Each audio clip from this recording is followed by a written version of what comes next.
पहाड़ सिया गौरी पूजल इहो बर मंगल हे आहे ऋषि जनक सन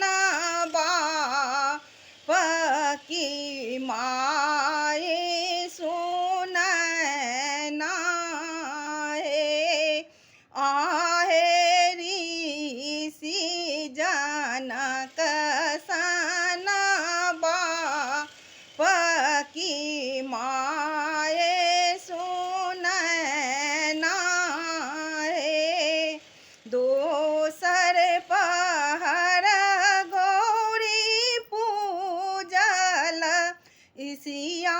बर मंगल हे दोसर पहर गौरी पूजल सिया बर मंगल हे आहे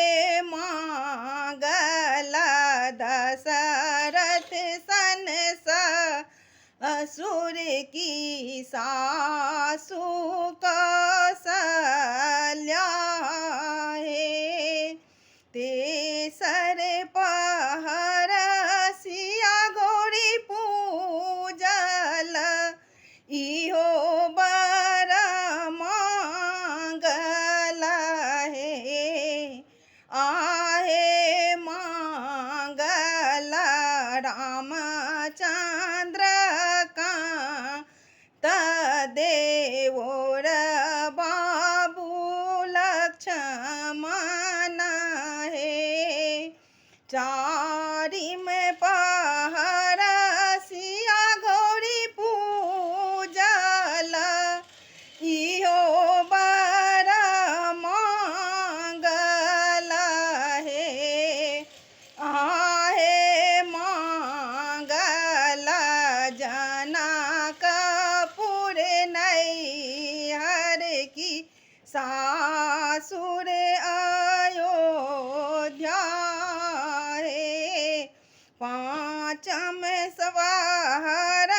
गौरी पूजल सिया